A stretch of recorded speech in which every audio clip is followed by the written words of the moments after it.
right, Ryan Reynolds here for Mint Mobile. Are you looking for a beach read this summer? May I suggest your big wireless bill? It's got suspense, mystery, a slightly flat emotional arc, and a shocking twist where you realize you've been overpaying the entire time. Fortunately, though, Mint's story is better. Every plan, $15 a month. Even unlimited. That's it. Happy ending.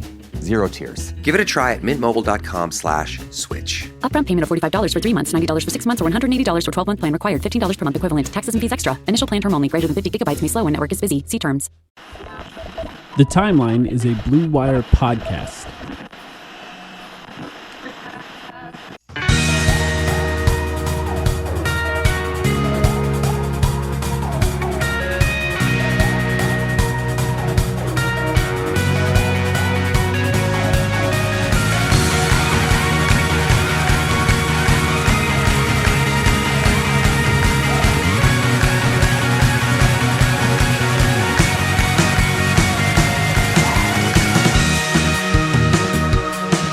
Welcome to the Timeline of Phoenix Suns podcast. My name is Mike, back here with Sam. How you doing, Sam? Hello. Feeling like the offseason maybe never ends currently, although I know it does. And I know we're almost there, but that's a little bit how I feel. How are you? I understand what you mean. We talked a little bit about James Harden signing and a trade that was made with the Cavs on our last podcast. It does feel like it's never going to end, but we do have to talk. I did want to do this again because we do have to talk about what happened in the offseason. These teams, we talked about, for example, we talked about how it's weird that the Suns have a game against the Washington Wizards on national TV. I forgot DeAndre Ayton was on that team. Oh, you just reminded me that DeAndre Ayton was on that completely forgot about that. And I thought you were. Didn't you forget that Anthony Davis was on that team? No, I while remember we were having that but conversation. Okay. I mean, I just didn't find a narrative reason for that game to exist. But the DeAndre Ayton against the team that drafted him, I mean, it's not the most compelling thing at this point of his career, but it exists. Devin Booker and DeAndre Ayton don't appear to like each other very much. So yeah, that's a narrative reason for that game to exist. But what I mean by all that is to say, so much happens in the NBA offseason through all these teams, and it's enough for us to cover just the Suns. But we did this last year. We did the Western Conference on the main feed, the Eastern Conference on our Patreon feed, and we just went through every move that happened in the offseason. And it helped me sort of paint the picture of what this NBA season is going to look like. And I wanted to do that again this year, just to have that picture painted for me once again, to have a baseline set. Now, we take every single move in the offseason, even the minimum contract signings, and we rate all of them by estimated VORP added. And this podcast should be about 750 hours long if we do that. That's right. Strap in. Let's go. There are, Kuminga hasn't signed yet. Yeah, that's one. That's the main one, I think. I think the one that everyone understands has to come to a conclusion at some point, probably without him changing teams right now. But the most compelling one is Jalen Duren. Yeah. You know, Jalen Duren technically hasn't signed. He's still a restricted free agent, could take his qualifying offer at this point. Obviously the best player out there. But yeah, in terms of like a player who's going to switch teams very soon, it's Jonathan Kuminga.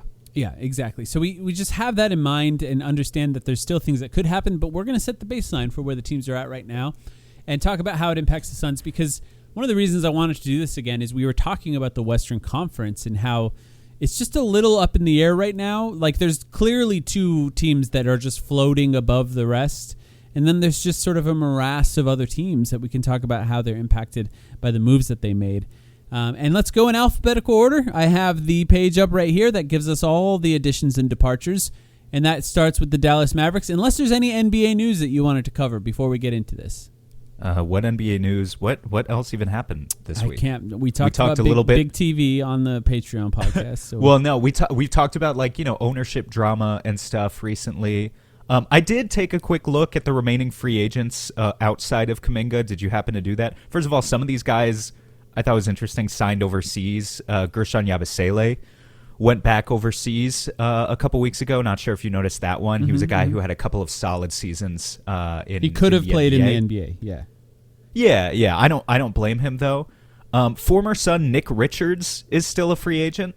If the Suns didn't already have three centers on their depth chart, I would almost say, like, I wasn't his biggest fan or anything, but I think Nick Richards probably deserves a spot in the NBA. Like, it's a little weird to me that he doesn't have a home at all right now, even as like a third string backup somewhere, because I think he's solid in that role. But yeah, I didn't see any other super compelling names right now. Yeah, I think those are the main ones. Campaign, I noticed, is still unsigned too. I'm curious if it's going to be the end of his time in the NBA. So I was following that one too. But let's talk about the Dallas Mavericks. As we know, Dallas Mavericks, of course, did trade Anthony Davis. You just mentioned it. So he is gone. That happened during the season, I believe. Maybe it happened in the offseason. Yeah, I think it happened during the season. It was during the season.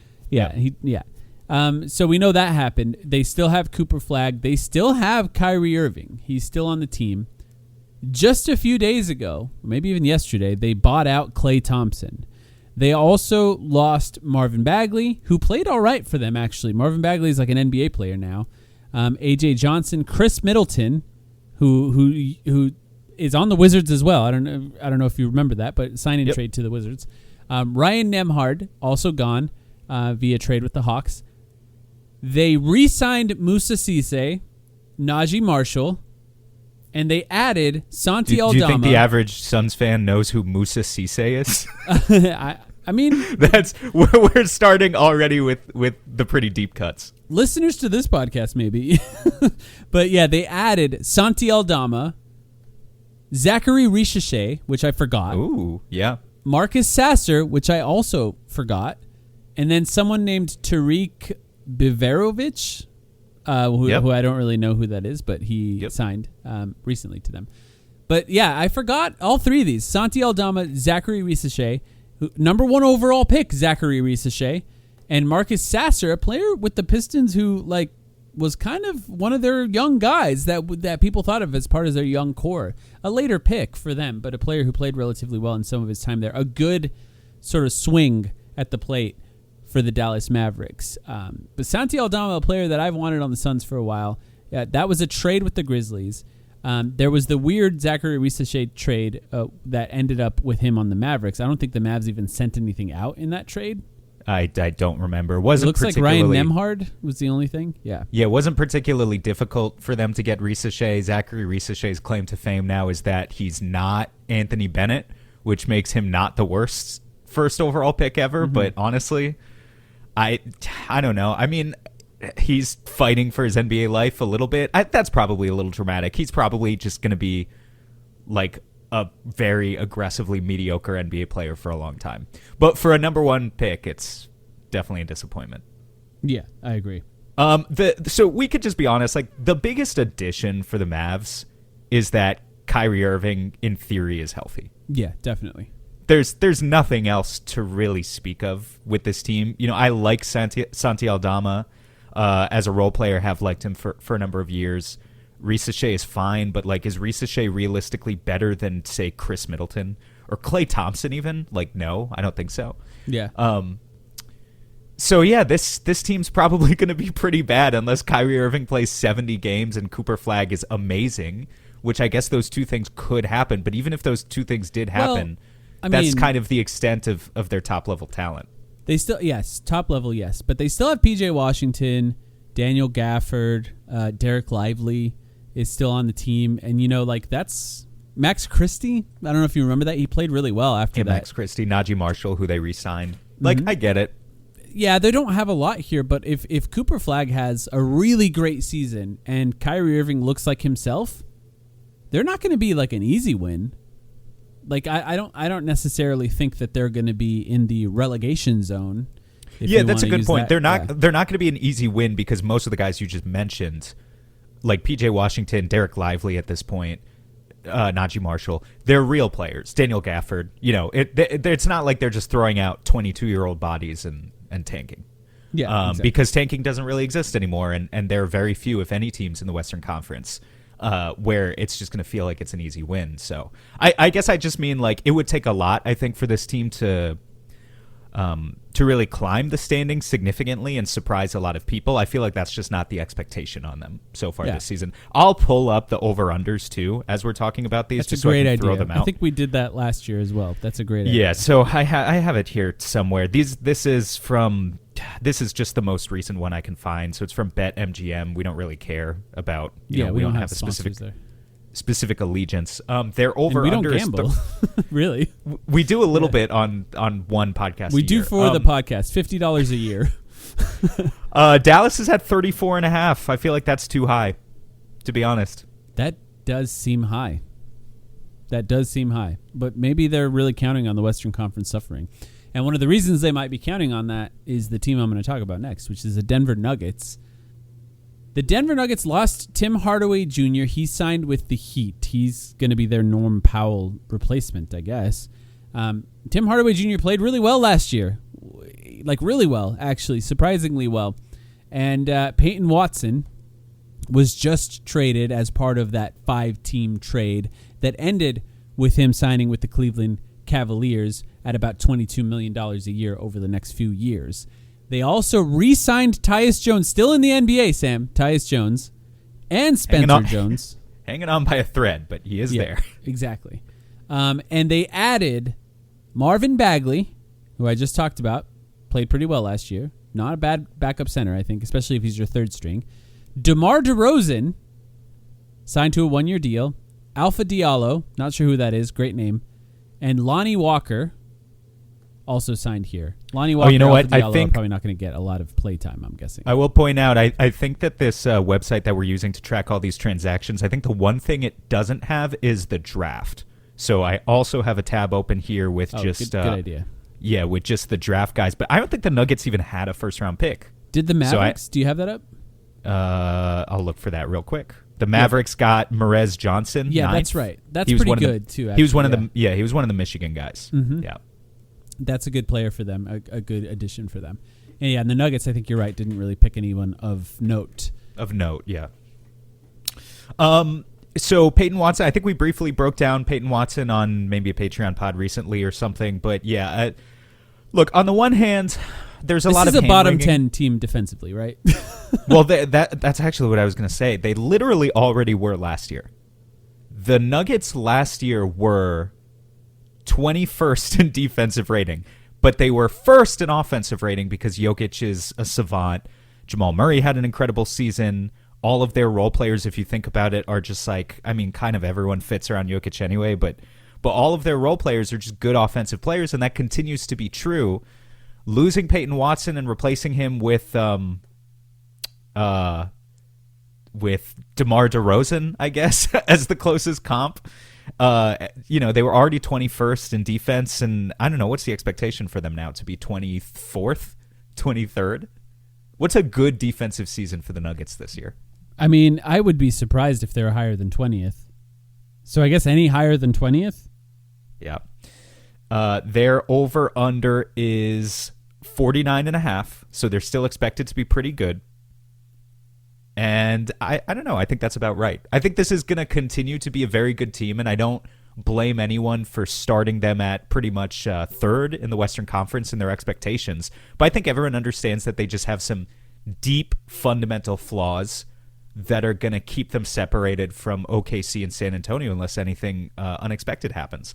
I will not tolerate an overzealous amount of DeMar DeRozan hate, though. I continue to like DeMar DeRozan, and I won't apologize for that. It's what's I think is a little weird about this is, like, if this team works, it's because everyone is a perfect fit offensively, and he's not. He doesn't really fit next to Jokic.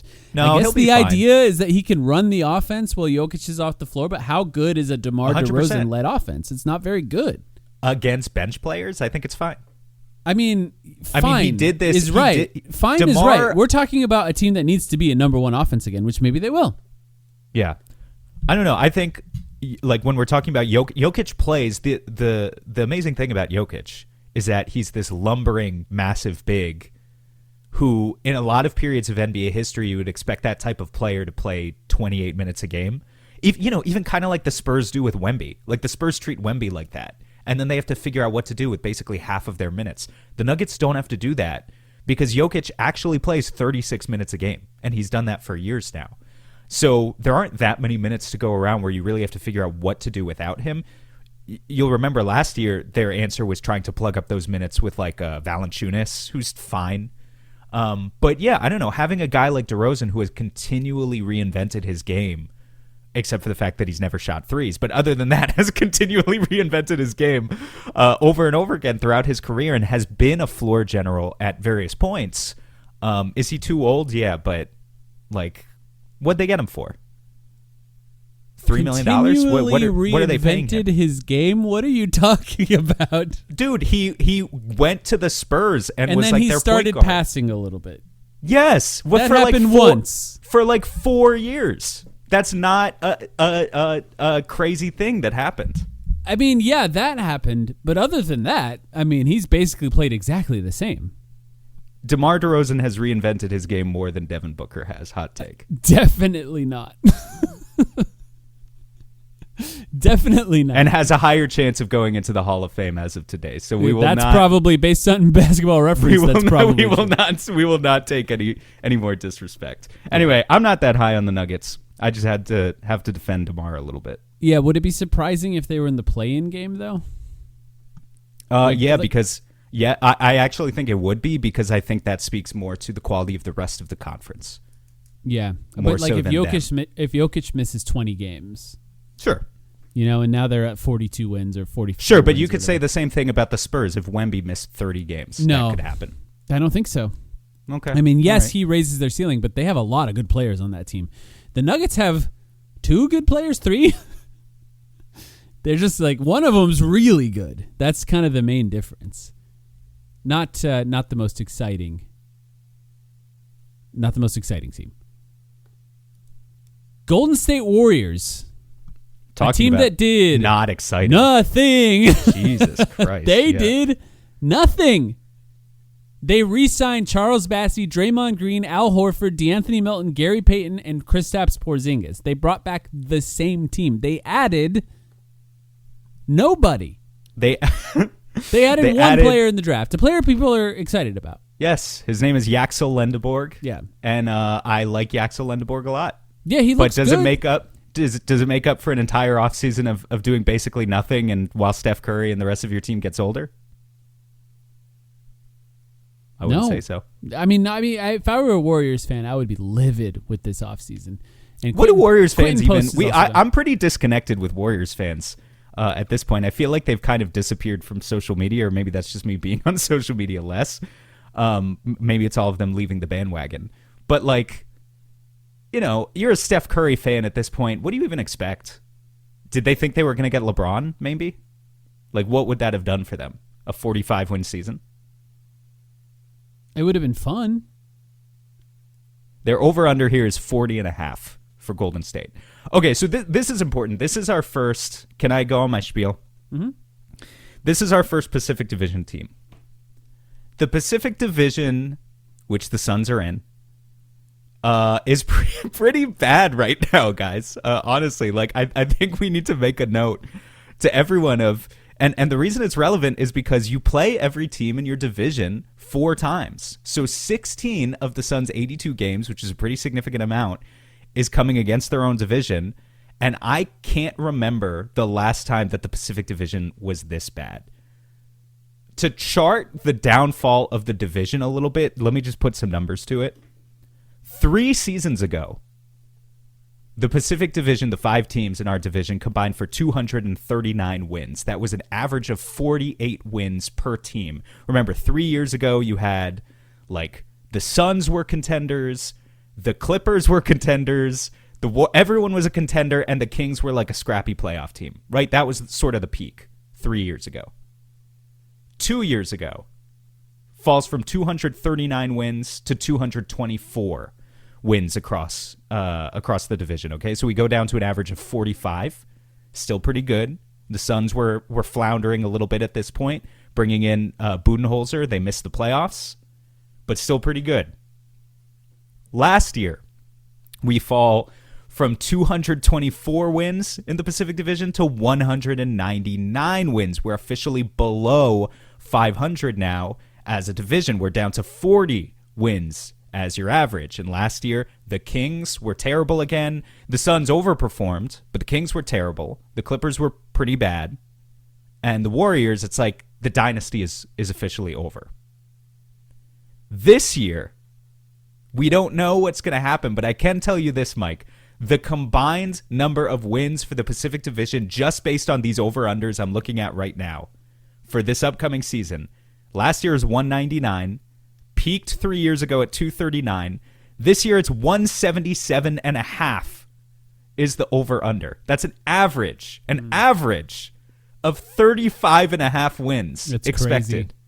for a team in the Pacific Division. Legitimately, this is a division where the Lakers have a storied history. The Warriors owned the last 10 years. The Suns have had a storied history. You know, at times the Clippers are solid. At times the Kings are solid, not usually. But historically, I don't know if you can find a season where this division combined for less than 177 wins. That's really bad. That's like what you expect out of the Eastern Conference, frankly. And so it's an opportunity for the Suns to kind of beat up on the other teams in their division, but it's also an acknowledgement that like we are part of our division, right? And nobody's exactly the field is wide open right now. Mm-hmm. It's really tough. Like, I just can't imagine how Warriors fans must feel in this moment. Because, look, I don't know what you need, like, or what you should get out of, like, Steph Curry writing out the end of his career. But, like, it's hard to believe that they couldn't find a team where... And, look, maybe at some point Jimmy Butler plays and he looks good. And then there's, like, a team in there that actually looks kind of good. But they were bad last year after he was injured. And Steph still looks good. They really re-signed Porzingis for 2 years, $40 million. That happened this offseason? Yeah. That's wow. I mean, I guess they're just boxed into a corner and are like, what else are we going to do? But he doesn't play. And when he does play, he hasn't looked that good. Yeah. Let's talk about the Houston Rockets. Or do you have anything else on the Warriors there? I'd be pretty low on this team, but they have Steph. So, like, you know, you're talking about teams that are a tough out. Obviously, they could beat you in on any given individual night. game. Yeah, they could beat. But yeah, there's not really much else to say. They didn't do anything. And even but last thing I'll say, I guess, even the guy they added, Yaxel, who I like, is like 25 years old. Mm-hmm. He's a 24-year-old rookie. You know, so there's just not a lot of future potential. Yeah. For Golden State. You've heard us talk about Alchemy Roast before, but if you still haven't tried them, consider this your reminder. One of the things I appreciate about Alchemy is that they're focused on the coffee itself. They source quality beans, roast in small batches, and pay attention to the details that make a difference in the cup. Whether you're making pour-over, espresso, or just a standard drip coffee at home, it's the kind of coffee that makes you look forward to your morning routine. And if you're someone who drinks coffee every day, upgrading what you're brewing is one of the simplest changes you can make. And you've been hearing these ads thinking, I'll check it out later. Well, now is a good time. Head to alchemyroaster.com and use the promo code TIMELINE to get 10% off your order. That's alchemyroaster.com, promo code TIMELINE today to support them, a local Phoenix business, and to support us here on this podcast. Houston Rockets. Everyone's favorite. They re-signed Isaiah Crawford. They signed Tari Eason to a 5-year deal, a pretty good 5-year deal for them, I think.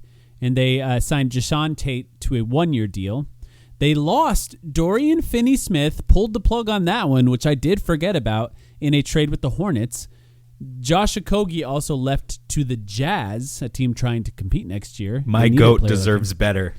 Yeah, I didn't remember Josh Okogie being on the Jazz. Josh Okogie will now be on a new team where everyone is confused about how much minutes he's getting by halfway through the season, because that's just who he is. He gets minutes. They added Marcus Smart and Bogdan Bogdanovic. I did not know or remember either of these things happening. Why would you? I mean, those guys are really past their prime, both of them. Mm-hmm. Although Marcus Smart had some pretty good minutes in L.A. Yeah, I still wanted Marcus Smart on the Suns. I would have taken him this last offseason as well, like right now. Yeah. So this is similar to the Dallas one, where it's like for Dallas, the main acquisition really was Kyrie Irving. For Houston, the main acquisition is they have Fred VanVleet back, who missed all of last season. And now Houston fans get to put their theory to the test of, oh, actually, Kevin Durant's not the problem. We're just struggling because we didn't have Fred VanVleet all season, and next year we'll be fine. Time's up. It's next year. Let's see what happens. I'm really curious about the over-under for this one. Let me find it. It is 47.5. Only 2 wins lower than Denver. How do you feel about that for Houston's over-under? That feels about right? Where's the growth coming for Houston, right? Because we know last year was a pretty disappointing year. I mean, they did still win 52 games. But in terms of growth, like, can you make an argument for me of what it is outside of Fred VanVleet is back? Fred, I mean, that does matter, but Şengün and like they have young guys. That's like the idea is that those young guys will continue to get better, isn't that? Yeah, but all of those young guys, respectfully. Well, okay, I actually like Reed Sheppard. Reed Sheppard, I thought, had a good sophomore season. And Jabari Smith Jr. had some games towards the end last all half of them season. all the other guys plateaued. Şengün plateaued. Jabari Smith plateaued. Amin Thompson, I guess, got better, but like Amin Thompson, I don't know. Amin Thompson had better volume, like he had better stats last year, but he's still not a shooter and still will probably never be a shooter. So I just think that caps his ceiling as well. So it's a weird team. Like, as much as I do want to blame Kevin Durant for everything, but just because I think it's a bit and the bit is funny, like there is a surrounding core issue that they have as well, where I don't really know what the sum of these parts is. Like their young core just looked a lot better on paper 2 years ago than it is right now. Yeah, I think. We'll see how much their best player, Steven Adams, plays as well. It's true. It's true. You got, I mean, but like literally though, their entire game plan is we're going to get all the offensive rebounds. And when Steven Adams went down, it was like, oh, fuck. If we can't do that, then we have no offense, and it's going to be a little bit harder to win games. So, and the Rockets had no first-round pick, right? So, yeah, we don't have to worry about talking about their draft. I'll go look at that. No secret. I'm looking rooting now. I don't see it. I'm rooting against this team. No secret. Would love for that team to be in the play-in while the Suns are top 6. I will that say. Would be fantastic. Selfishly, that would be a very, very fun time. The Los Angeles Clippers made a lot of changes. We'll see if some of them are allowed to go through entirely. But as of now, Bradley Beal signed a 2-year deal. Jordan Miller, Kobe Sanders also returned. Long deals for both of those guys. They added Johnny Broom, Grady Dick, Rui Hachimura, Brandon Ingram, and Max Strus, assuming... Good Lord. Assuming the Kawhi Leonard trade is allowed to go through.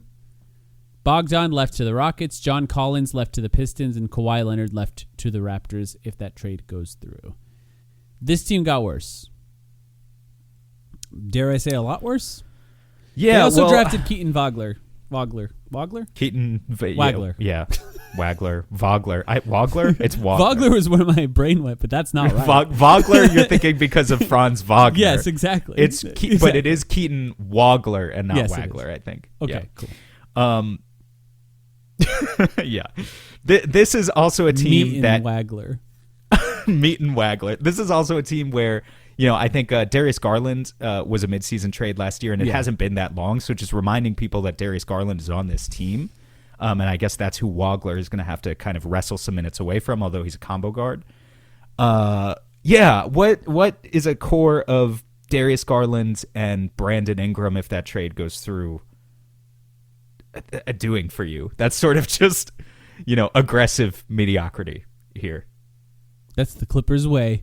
Is there a fun young player on this roster? I don't even know. Keaton Wagler.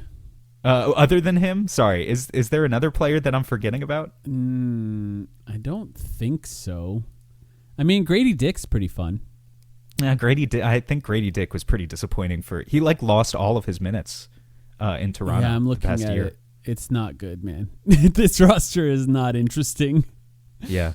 Yeah, it's brutal. I'm not planning on spending a lot of my free time watching the Los Angeles Clippers next year, although Keaton Wagler could be fun, and I do like Darius Garland. Do they need both of them will be the question that we ask for the rest of the season, especially two guys who can't really play defense.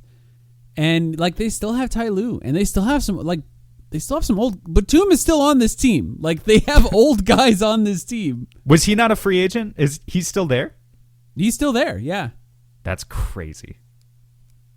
It is crazy. There's some guys who were signed this offseason where I'm like, well, I'll save it for the Eastern Conference episode. But there's some guys who it's like, how is that guy not 45 years old? How is that guy not LeBron's age?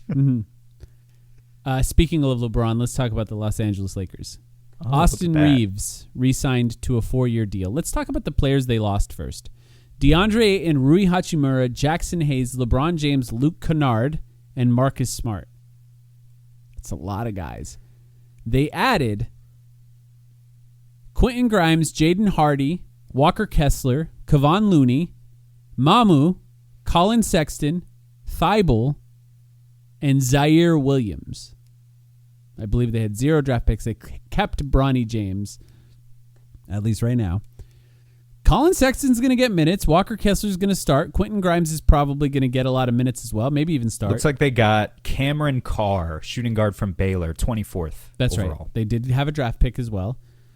Let me read out the lists of departures and additions again, and let's just start there and say, did they get better? DeAndre and Rui Hachimura, Jackson Hayes, LeBron James, Luke Kennard, Marcus Smart, gone. In Quentin Grimes, Jaden Hardy, Walker Kessler, Kevon Looney, Mamu, Colin Sexton, Thibault, Zaire Williams. Do you want to answer it first, or do you want me to go? I think they got younger. I think they got more athletic.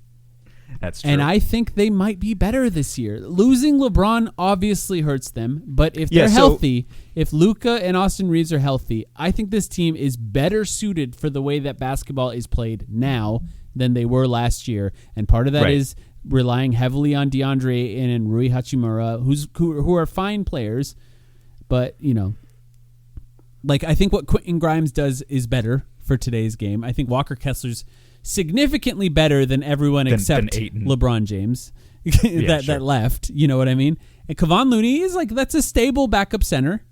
Mamu's good. Mamu's an actual good player. Yeah, I mean, Mamu can play, Sexton can play, Thibault can play. I think the issue is last year the Lakers had a lot of guys who could only play one end of the floor, and they replaced those guys. They lost LeBron, who's, still really talented. And in order to sort of make up the gaping wounds, they brought in a lot of guys who still kind of only play one end of the floor, albeit are younger and nerdier. These are better analytic plays. But when you bring in Quentin Grimes and Walker Kessler and Colin Sexton and Matisse Thybulle, it's you're giving 20 minutes to this guy who only plays offense. You're giving 25 minutes to that guy who only plays defense. You're given, it's sort of just the same pattern over and over again. I like these players. I do. But I think finding the right fit for Coach JJ is going to be difficult. I don't know. I guess there's a right optimization that fits here. It's just not an amazing team. I think they'll be fine. I think they could be potentially be kind of good, kind of fun. I guess their over-under is 46.5. By the way, I missed the Clippers. 30.5 for the Clippers. Yeah, that feels right. So that's a big reason that the Pacific Division over-under that I listed earlier, big reason it went down is because of the drop for the Clippers specifically from last year, because I think they were a 500 team last year. And then the Lakers, 46.5. That puts them 3 games below Denver and 1 game below Houston, which I guess just based on the talent of Luka and and Reeves, I guess, alone makes sense. But yeah, I wouldn't be expecting a 50-win season out of this team. Yeah. I think there's a chance this is a team that's built around Luka the way that those Mavs teams that were good were built around Luka. And I just think there's a chance they're better than we expect because Luka is still very, very good and just drives wins. He just drives wins, especially when the team fits around him. And I think this one kind of does. Put it like this. 46.5 puts, who's the 5th team in our conference that I'm forgetting about? It's us, Clippers, Kings, and Warriors. If you had to bet right now, and I know we keep saying this is not a gambling podcast, but I'm going to force you to gamble real quick. So the Lakers 46.5. Would you take the Lakers to be the division leader in wins at the end of the season, or the field? Lakers versus the field. Oh, I think I would pick the Lakers. Yeah. Really? You don't think there's any chance? Because the Suns would be the other challenger here, right? Well, you've got the Suns or the Warriors. I don't think the Warriors. No, they're too old. Yeah. Okay. Yeah, I get that. And I think that the Lakers are going to be. I think they're going to be good. I'm going to keep saying it, but I think they're going to be good. I guess I'll have to put my money where my mouth is when we get to our actual gambling podcast. Once we do get there, that's for the Patreon. Memphis Grizzlies.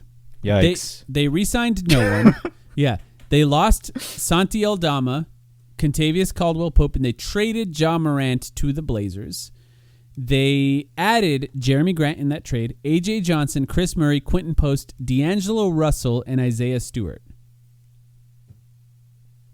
This is a true potpourri of who? Oh, not even of Cameron who. Boozer, important addition, by the way. Oh, they did. Yeah. They did add Cam And they Boozer. also Very added important. Bennett Sturts, which I don't know. Maybe they traded Bennett Sturts. I think they did. They traded him to OKC. Yeah, they did. Yeah.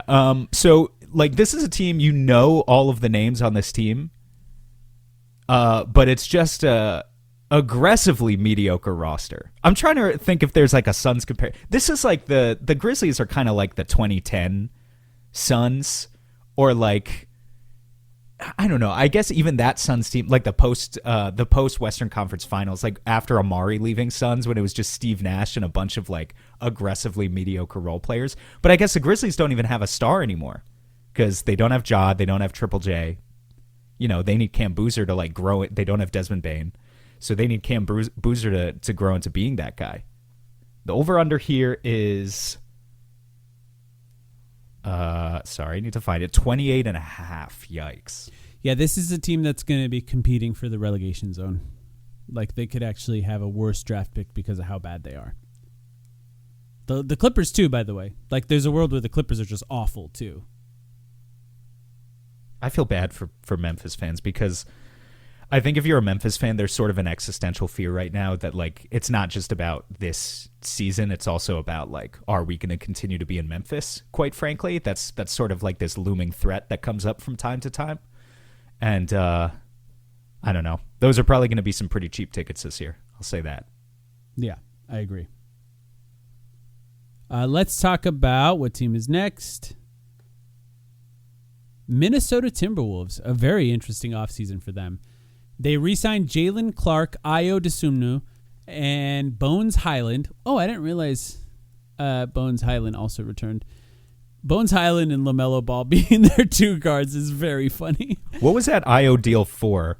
5 years, Yeah. $112 million. I forgot that it was that much. He did play really well there last season. And but, they were really good when he played, but he's also a point guard. And so is LaMelo Ball. LaMelo Ball's tall, though, so I don't know. They lost Kyle Anderson, Mike Conley, Julius Randle, Naz Reid.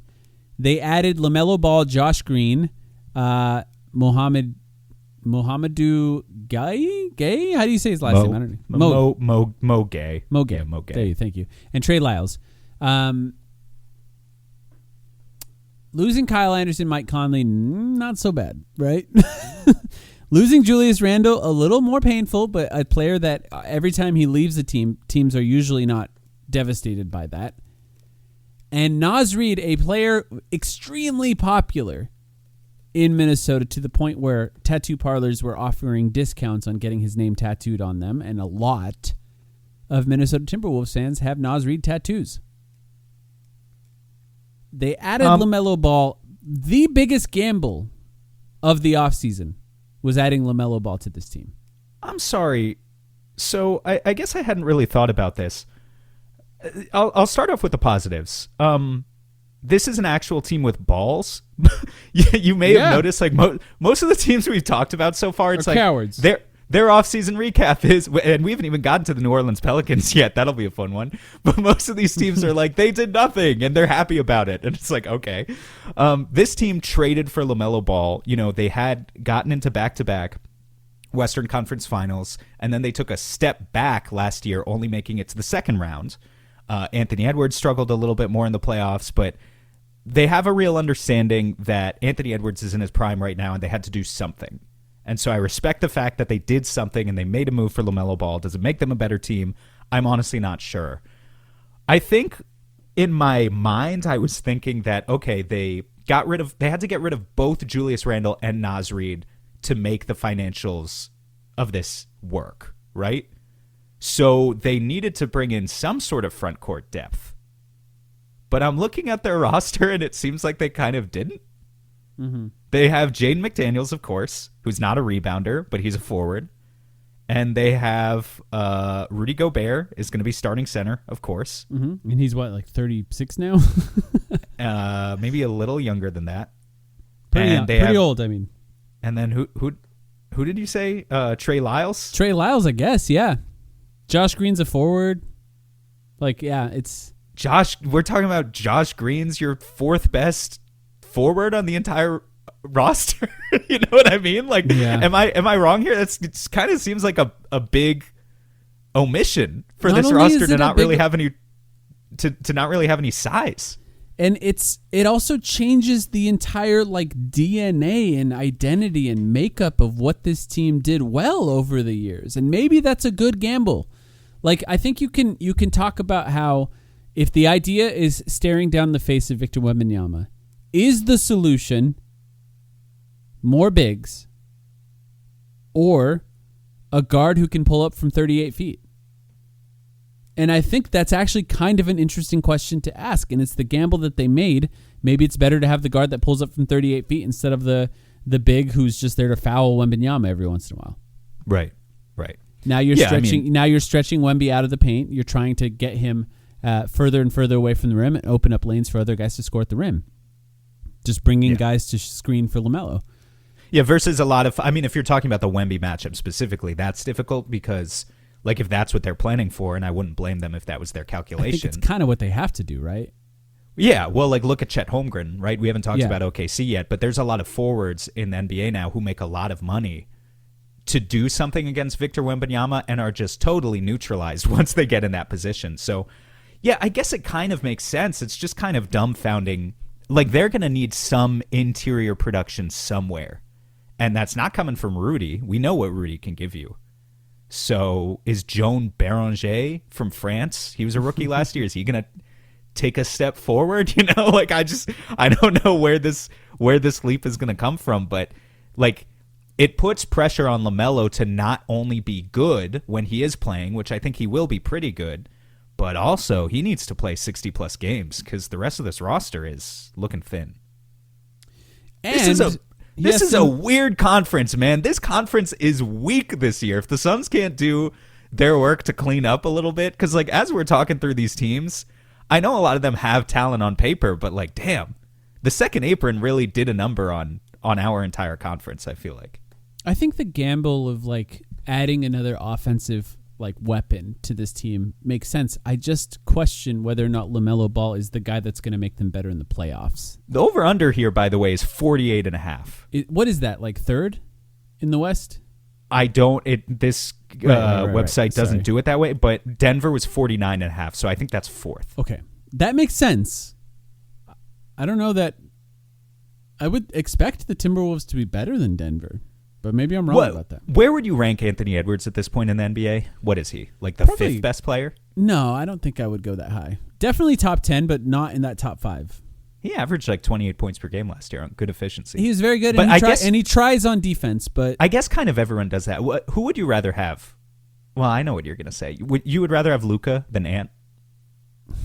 that's interesting. Because I kind of feel like Luka's hit a Luka's plateau better. in his career too.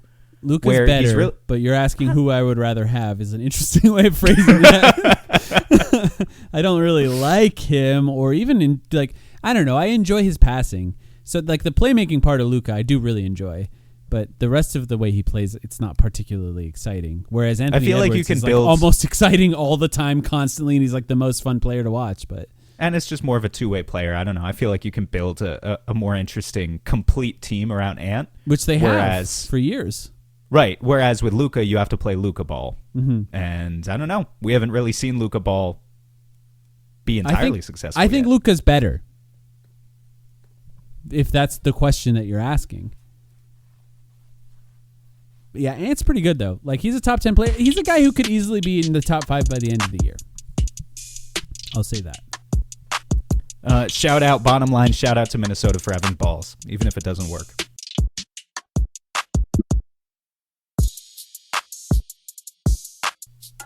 New Orleans Pelicans, you hinted at this one. Why did you hint at this one? Because it's just very funny. Like, aggressively funny that this team was bad last year and said, you know what we need to do? Be bad again for no reason. Yeah, and being bad is zero benefit in this coming year. Like they truly forgot that the offseason was even happening. They didn't understand any of the deadlines. Well, okay, let me give them a little credit and go to the draft. Did they draft anyone? They must have, right? I don't think they did. Wasn't their pick in this draft? The Hawks had it. Am I wrong about that? Oh my God, I think they didn't draft anyone. Yeah, because that was the Derek Queen trade. This team is insane. They added DeAndre Jordan. They re-signed him. The Western Conference Looney. The Western Conference is truly cooked this year, man. It's truly cooked. And Trendon Watford was the other player they added. Other than that, like, this team is exactly the same as the terrible team that played last year, and it's bizarre to not just trade Zion. Just trade Zion. Yeah, like I get if you want to hang on, because like there are a lot of teams who would give you first round picks for Trey Murphy, including like I would have loved if the Suns did that instead of Miles Bridges. But I understand like if you want to hold on to that guy and be protective over him, you know, whatever. He's probably going to be good for a long time. There is no reason, absolutely no excuse why you should continue to hang on to like the sunk cost that is Zion at this point, especially when you're trying to develop Derek Queen and he is actively like the two guys can't play together. It just makes no sense. It really does. If you're going to be bad, like at least give the minutes to the players that are part of the future of this team. It's so bizarre. Oklahoma City Thunder, they re-signed Isaiah Hartenstein. You don't have anything? You don't have anything else you want to say about New Orleans? No. Oh, I guess I should say. Let's see. The over-under is 27 and a half. And I think that's entirely on the backs of, if Zion's going to play 45 games, we know he'll be pretty good in those 45 games. He actually played 62 last year, to give him some credit. And we know Trey Murphy's pretty good. So, yeah. DeJounte Murray, I guess, if he ever plays. He's still on the team, right? Mm-hmm. Brutal. That's what they got. Oklahoma City re-signed Isaiah Hartenstein. They also re-signed Kenrich Williams. Kind of a surprising one there. He didn't make anything. They didn't add anyone. They just didn't really... Well, they added some guys in the draft. They added Adai Mara, who was another one of the Michigan guys. We talked about Mraz Johnson, Yaxel Lendeberg. He's the third one, and he is huge. I think he was maybe the biggest guy in the draft at like 7'3", 7'4". The Wemby stopper. Maybe. They did lose some interesting players. Lou Dort, Isaiah Joe, and Aaron Wiggins. And Brandon Carlson. Yeah. But Lou Dort, Isaiah Joe, and Aaron Wiggins played minutes for this team. Mm-hmm. And they are no longer on the team. I think that is relevant. They are sort of pivoting. Lou Dort, their best defender, I would say perimeter defender. One of the best perimeter defenders in the NBA, especially if he's allowed to do... Well, I shouldn't say that's their best because they do have Caruso. But Lou Dort, one of the best perimeter defenders in the NBA. Isaiah Joe, one of the best, standstill three-point shooters in the NBA. And Aaron Wiggins, a versatile young player that was pretty good on the team, but like not a huge loss for a team that has such assets just stocked behind them. They really just had so much depth. I mean, I like both Aaron Wiggins and Isaiah Joe. Who did Aaron Wiggins go to, by the way? The Hawks. The Hawks. Okay. See, I don't Isaiah really Joe on the Pistons, a good signing for them. That's a good signing for the Pistons for sure. But Isaiah Joe's kind of just like sit in the pocket and shoot a million threes, and he's good at that. Yeah. Aaron just Wiggins, run up and down the court from 3-point line to 3-point line, basically. I'm going to be curious to watch some Hawks games this year because Aaron Wiggins, I guess he's a little bit older, but it felt like there was some untapped potential where like he had just become a third stringer with OKC, and he's definitely better than that. Yeah, I agree. Yeah, they're basically the same team, but like who can blame them? You know? Yeah. That rotation is really good. Yeah. What's OKC hoping for? This, I mean, obviously they're hoping Jalen for Williams' a championship. health, I think, is a big one. Yeah, and I think they would have made the finals if Jalen Williams was healthy.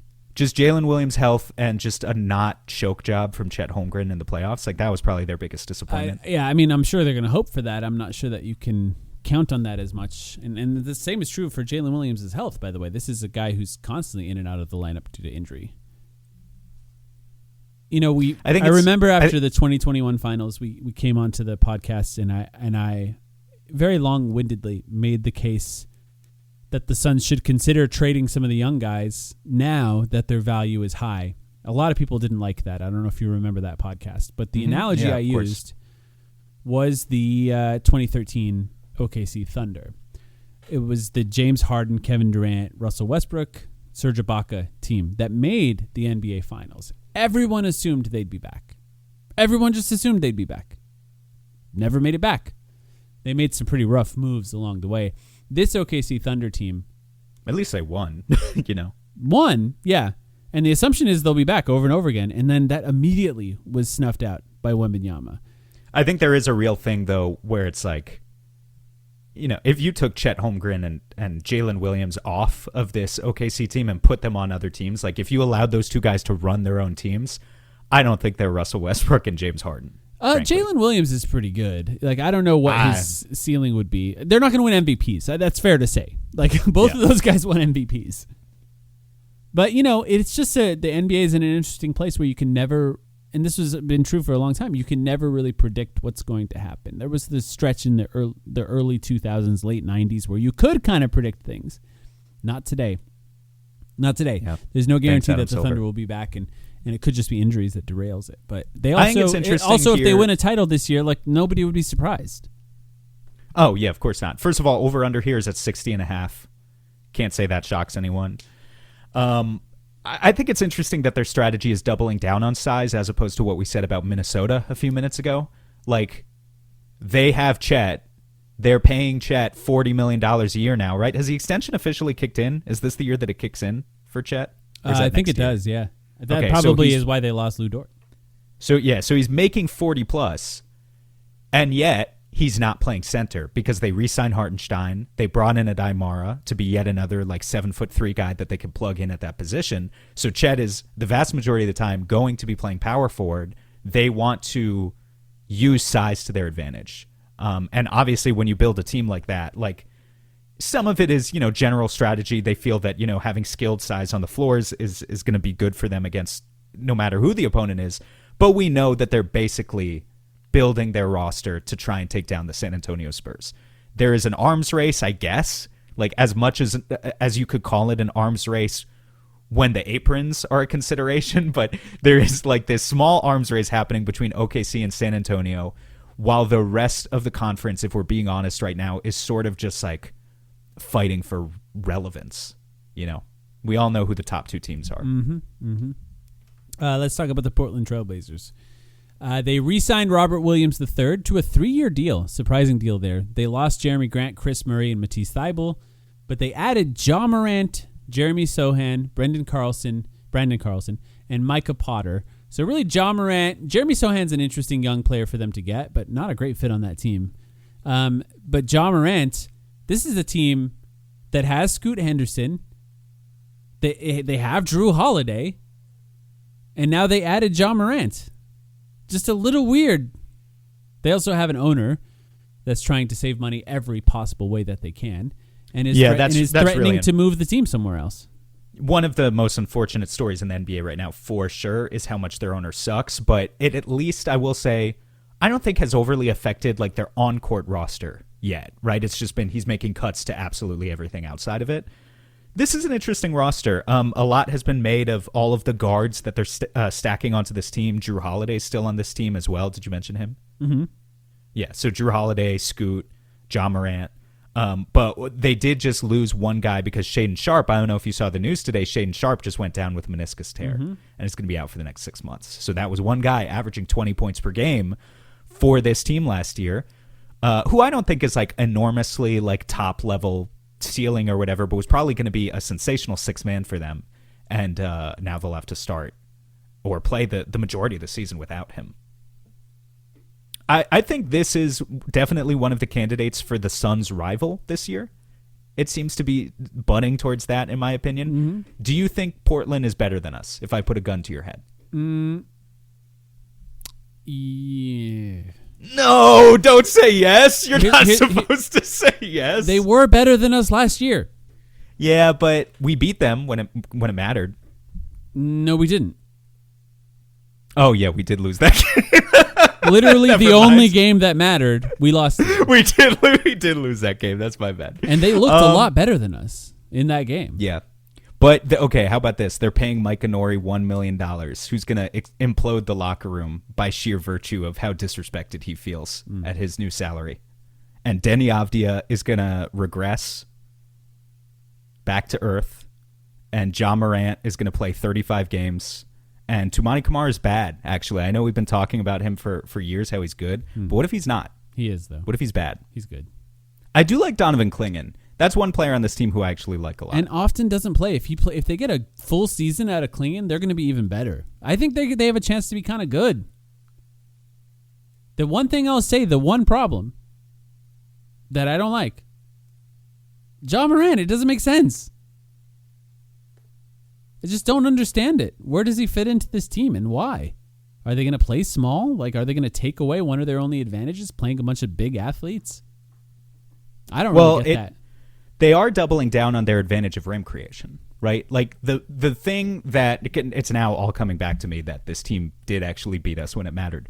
Denny creates rim advantages in a way that it frustrates me at this point, and free throws at this point in a way that Book kind of doesn't a lot of times. I mean, Book was a lot better at it last year, but like Denny was just sort of like a constant downward force. And so doubling down on that strategy of having both him and John Morant, in theory, for Portland, should open up a lot of three-point shooters. The issue is that they don't really have that many of those three-point shooters on their roster anymore, at least not consistent ones. Like Toumani Camara can take threes, but I think his percentages are only so-so. Donovan Clingan does take threes. They're happy for him to do so, but I think his percentages are only so-so. But I don't know. I guess he's a big, so it matters less. They're a weird team. Is Jeremy Grant an underrated loss here, or do we not care about that? I don't care. I think he's kind of a loser. I've said this before. Yeah, I can see that. I mean, he's good at basketball, but I don't think he makes a lot to the team. And losing I will is say, not going to be too much. Jeremy Grant's like an embarrassingly bad rebounder for his size and has been for years. But he's kind of bad at everything except scoring with the ball in his hands. But he makes shots. He makes threes. And he's a good scorer. Yeah, and I'm saying that maybe, if Shaedon Sharpe is now out for 6 months and you just lost Jeremy Grant shooting 40% from three on 7 attempts a game. Yeah, true. Like, they do have guys who get to the rim. I will give them credit for that.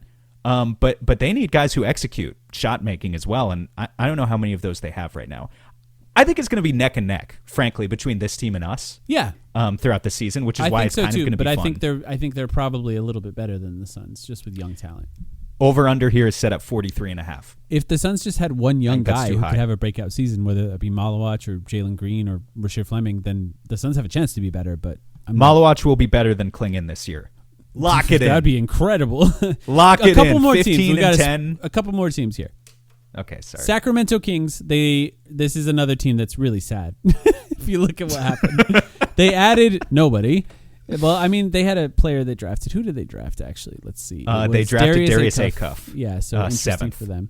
Let me get back to my tab. Lost Devin Carter and DeMar DeRozan. They re-signed Daquan Plowden and Precious Achiuwa. So they did basically nothing. They just drafted Acuff. I mean, losing DeMar is something. Like, that was an integral piece of their team. Every single crunch time shot was taken by DeMar. But that's like why you lose him, so you can give Acuff a chance to actually handle the ball. This team is going to suck. I just think they're going to be so bad. In fact, what's their over-under? Let me find it. It is 21 and a half. I don't think we talked about Portland's. What was theirs? Yeah, we did 43.5. 43, that's right. Okay, so it's significantly better than what the Suns are projected to be in that over-under. Right? Other things about the Kings, Russell Westbrook retired. He ate up a lot of minutes on this team last year. Yeah, that's true. They still have Sabonis. Weird, right? And he didn't play a lot last year. They could be better because of that. He was injured the vast majority of the season. Yeah. Yeah, I still think Sabonis would have been a great Detroit trade target or something. Trade target. I mean, with Malawach actually looking interesting, it's a little tough. I don't know. It's a little weirder now. We've proposed it before. I think the thing about Sabonis is he obviously can't be the guy on your team. and he's a bad defender. But as a number 2 guy, if there's a good enough offensive engine next to him, like Detroit I suggested in the past, because I just think you put Sabonis next to Cade Cunningham in a pick and roll, and like that's a great start to a really, really awesome team, and the rest of the guys around them, you'll figure it out. He's also the best rebounder in the NBA, basically, so... He is, yeah. He's got a lot of advantages. He is inch for inch. You know, we say pound for pound a lot. Sabonis is inch for inch the best rebounder in the NBA. For a guy who has a 6'11 wingspan, he is the best rebounder in the NBA. He's probably not literally the best rebounder, but for his size, it is impressive. It's just really upsetting that this team, I guess, doesn't have anything to show for, you know, their drafting in the last few years. I mean, they did it to themselves. You know, going all the way back to like the Halliburton trade and stuff. But like Keegan Murray just never panned out. It's a disappointment that Keegan Murray is just mediocre. Yeah, and they signed him to kind of a big contract to be mediocre on. The San Antonio Spurs added Tobias Harris, which is kind of interesting, I think. Did they draft anyone? I'm looking at the draft real quick to make sure I'm not missing nobody in the first round. No, they didn't have anyone? Nope, doesn't look like it. They re-signed Harrison Barnes, Julian Champagnie, Jordan McLaughlin. Oh, they got Jacoby Gillespie in the second round, 42nd. That's right. We did like him. Overall. One of the funniest names. And Victor Wembanyama signed an extension where he didn't take all of the money he could, left some money on the table. Never heard of him. Yeah. And this team is going to be really good. And I think Tobias Harris is actually a really great addition to this team and is going to actually be really great for them. I think it's really funny that Julian Champagnie had a good season on this team where he basically stole all of Harrison Barnes' minutes in the became playoffs. A starter. And then they were like, Tobias Harris, you're basically the same as these two guys. come and join the squad. Well, he's better than Barnes at this point of Barnes' career. He's for sure better than Barnes. They just have this glut of like 6'8", 230-pound wings who are kind of all, you know, just duplicates of each other between Champagnie, Barnes, and Harris. The way Champagnie's these guys play better than the other guys now. He's a better shooter. The way they play is all pretty similar, you know? Yeah. Well, Tobias Harris can create shots more than the other two guys. At this point in his career, I guess, yeah. Yeah, I mean, yeah. I don't know. I've never seen Julian Champagnie get mid-post touches the way Tobias Harris has, so maybe he could do that too. But yeah, this team, 65 wins is like on the table, right? I mean, they could just be really good. Yeah, for sure. It's on the table. Let's see what the over-under is 59. Yeah, that's high. 59 and a half. That's one really game below. One game below OKC. I wouldn't bet that. I don't know, man. Bet the over, but I think they probably will be over that. Wemby needs to be healthy. De'Aaron Fox needs to have some level of health, right? Given how bad the rest of the conference is as we talk about these teams, like I'm just thoroughly unimpressed through this episode. There's really a chance for them to win 65 games. Yeah, they should be able to beat up. There could be two teams with over 60 wins and then every other team like 45 and below 100% in the Western Conference. That could happen. They're going to be good. They're going to be really good. I don't really have much else to say about them. We have one more team. Do you have anything else on the Spurs? Curious about this last team. It's kind of interesting. Yeah, I agree. It's the Utah Jazz. The Utah Jazz re-signed Mo Bamba and Yusuf Nurkic, a player they like. They like Yusuf Nurkic a lot in Utah. I think that's kind of interesting. Had a good season. And Walker Kessler's gone, so they're essentially replacing Walker Kessler with Yusuf Nurkic. They added Jackson Hayes. I guess that's another addition to be a center. And Josh Okogie, who we talked about earlier. But they also, importantly, draft Darren Peterson. Darren Meterson. Yes. And Triple J, Jaren Jackson Jr. didn't really play for them last year. He's an addition. Played 3 games. Yeah. Yep. So Lauri Markkanen's still on this team. Jaren Jackson Jr. only played 3 games. Mm-hmm. They added Darren Peterson. Mm-hmm. They have Ace Bailey, who had a solid rookie year. He was pretty good. And then obviously Keontae George, who had a really good season. A very good season. Like looked almost like he could be a future All-Star. And Nurkic wasn't terrible, by the way. Nurkic was good. this is a weird team. If I were a Utah Jazz fan, and I don't want to give them, I know none of them are listening to this, but like I almost don't want to give them the confidence. An hour into a podcast, but yeah. There are Utah Jazz fans on Reddit or whatever who I think are probably saying to themselves that this is a 47-win team. And I'm not saying that's going to happen, but I wouldn't immediately laugh at them for thinking that. Yeah, I agree. Do you know what I mean? I agree. Like, I think if you squint through the roster, you can see the talent to make it happen. It just requires a lot of if this and this and this happens. There's a lot of teams where if everything went right, they're still not winning 48 games. But this team is one where if everything went right, they could win 48 games. The over-under here is 35.5. Yeah. I feel like I would probably go over that. Just on the basis of like, okay, what's the forget Suns about over under? 38.5. Okay, yeah, 38.5. Okay, yeah. So 35.5. Here's the thing: we don't know what Peterson is going to be. We don't know if Ace Bailey is really a positive at this point. You know, I think you could say he's not. So like, I get that, but like on the backs of Keontae George, Lauri Markkanen, and Jaren Jackson Jr. alone, those are three pretty good players if all three of those players play 60 games. You know, probably enough to have a 36-win season, in my mind. Yeah, I think that's true. I guess we'll see. Overall, I don't have anything else to say about the Utah Jazz. You kind of understand. I mean, we're going to talk about the Eastern Conference on the Patreon pod, so if you want to hear that, patreon.com/thetimeline, where it's actually a much more interesting conference over the course of this offseason.